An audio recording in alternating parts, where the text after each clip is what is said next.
Assalamualaikum warahmatullahi wabarakatuh. Perkenalkan, nama saya Fani Atia dengan NIM D1C124063. Baiklah, di sini saya akan menjawab soal ujian yang diberikan oleh Ibu Yarnisa. Baiklah, yang soal pertama, analisis reaksi dari 6 topik reaksi yang telah dipresentasikan oleh kelas kami, yang berjudul hidrogenisasi, dehidrogenisasi, bleaching, sterifikasi, dehidrasi, dan isomerisasi. Pilih dua reaksi yang menurut kami paling penting bertolak belakang, yaitu berlawanan. Jelaskan mengapa kami memilih kedua reaksi tersebut. Menurut saya, dua reaksi yang paling penting bertolak belakang itu hidrogenisasi dan dehidrogenisasi, di mana hidrogenisasi yaitu reaksi penambahan atom hidrogen H ke dalam suatu senyawa akibat ikatan rangkap berkurang atau berubah menjadi ikatan tunggal sehingga molekul menjadi lebih jenuh. Kalau hidrogenisasi yaitu reaksi pelepasan atom hidrogen dari suatu senyawa, akibatnya terbentuk ikatan rangkap sehingga molekul menjadi lebih tidak jenuh. Saya memilih kedua reaksi ini karena perubahan struktur molekulnya saling berlawanan. Hidrogenisasi menambah hidrogen dan meningkatkan kejenuhan molekul, sedangkan hidrogenisasi mengurangi hidrogen dan meningkatkan ketidakjenuhan molekul. Soal nomor 2, katalis. Hampir semua reaksi proses membutuhkan katalis. Jelaskan fungsi utama katalis dalam reaksi kimia dan berikan satu contoh spesifik katalis untuk topik presentasi kelompok kami sendiri, dan sebut topik kelompoknya. Di sini saya akan menjawab fungsi utama katalis dalam reaksi kimia induksi itu mempercepat laju reaksi dengan menurunkan energi aktivitas tanpa ikut habis bereaksi dengan adanya katalis.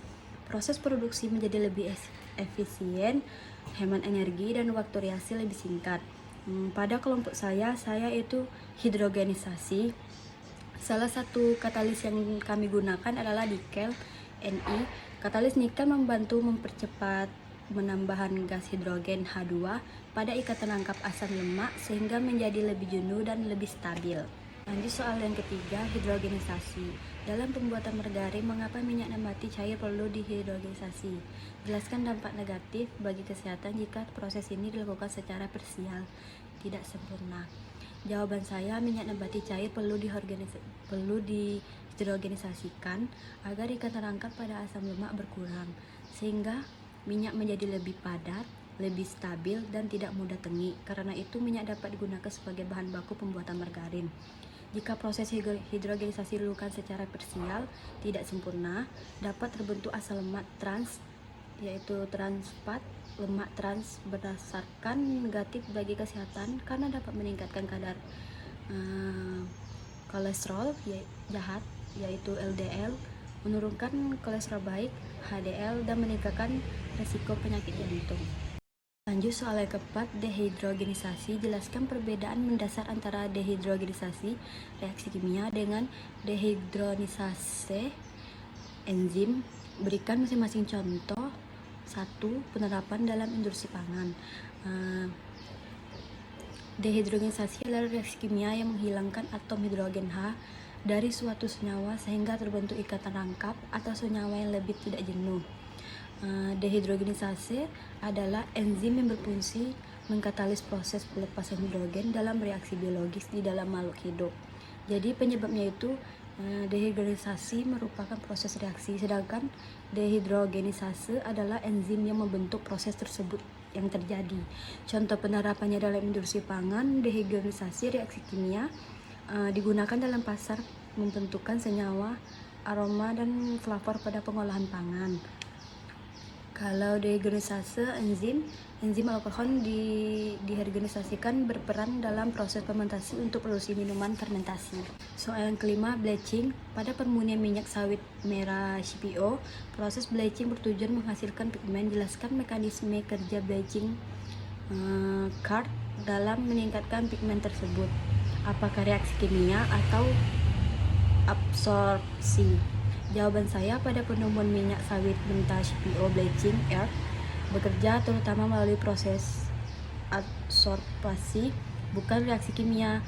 Bleaching earth memiliki banyak pori dan luas menemukan yang besar sehingga dapat meningkatkan dan menahan pigmen seperti kotoran dan klorofil pada permukaannya.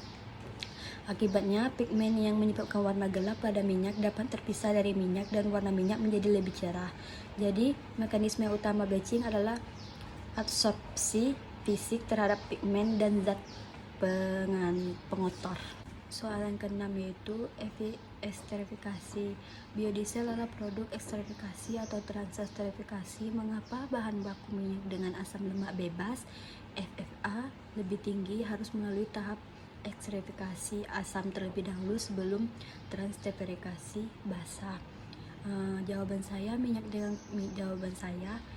dengan kadar air lemak bebas FFA tinggi harus melalui esterifikasi asam terlebih dahulu, karena FFA dapat bereaksi dengan katalis basah dan membentuk sabun. Saponifikasi. Pembentukan sabun ini akan menurunkan hasil biodiesel dan menyulitkan proses pemisahan produk. Oleh karena itu, esterifikasi dilakukan untuk menurunkan kadar FFA sebelum proses transesterifikasi basah. Soal yang ketujuh, dehidrasi. Reaksi dehidrasi alkohol menghasilkan alkena. Namun dalam pengolahan pangan, istilah dehidrasi sering merujuk pada pengeringan. Jelaskan perbedaan kedua konsep ini agar tidak terjadi kesalahpahaman. Jawaban saya, dehidrasi dalam kimia dan pengolahan pangan memiliki arti berbeda. Dalam kimia, dehidrasi alkohol adalah reaksi yang menghilangkan molekul air H2O dari alkohol sehingga menghasilkan alkena, menyebabkan perubahan struktur senyawa. Sedangkan dalam pengolahan pangan, dehidrasi berarti proses menghilangkan kandungan air pada bahan pangan melalui pengeringan untuk memperpanjang masa simpan tahap pengubah komponen untuk pangan. Soal yang ke-8, isomerisasi. Sirup fruktosa tinggi HFCF lebih manis daripada glukosa biasa. Jelaskan peran reaksi isomerisasi enzimatik dalam mengubah sifat kemasan tersebut tanpa mengubah rumus molekulnya. Jawaban saya, isomerisasi enzimatik pada pembuatan HFCF berperan mengubah glukosa menjadi fruktosa menggunakan enzim isomerisase meskipun rumus molekulnya tetap sama C6H12O6, susunan atomnya berubah sehingga sifatnya juga berubah. Fruktosa ini memiliki tingkat kemanisan lebih tinggi dibandingkan glukosa, sehingga sirup menjadi lebih manis. Kesembilan, soalnya kondisi operasi. Pilih salah satu reaksi, sebutkan 3 faktor operasi, misalnya suhu, tekanan, pH, waktu, yang paling kritis mempengaruhi keberhasilan reaksi tersebut. Apa yang terjadi jika faktor tersebut tidak dikendalikan? Jawaban saya memilih reaksi isomerisasi enzimatik pada pembuatan HFCF. 3 faktor operasi yang paling berpengaruh, salah satunya itu suhu, pH, dan waktu reaksi. Yang pertama, suhu harus sesuai agar enzim bekerja secara optimal. Jika terlalu tinggi, enzim dapat rusak sehingga reaksi menurun. Yang kedua itu pH. pH harus dijaga karena mempengaruhi aktivitas enzim. pH yang tidak sesuai dapat menyebabkan enzim tidak terjaga maksimal. Yang terakhir, waktu reaksi harus cukup agar perubahan glukosa menjadi fruktosa berlangsungnya optimal. Jika terlalu singkat, hasilnya sedikit, sedangkan terlalu lama dapat menyebabkan pemurnian kualitas produk. Selanjutnya itu soal yang terakhir, soal yang ke-10.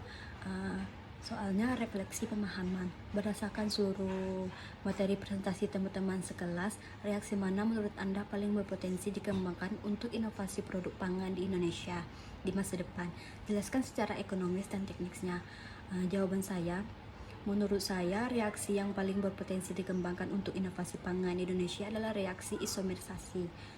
Alasannya karena reaksi ini dapat mengubah glukosa menjadi fruktosa dan bahkan memanfaatkan limbah ogok dari industri tapioka menjadi sirup fruktosa yang bernilai ekonomis dan tinggi.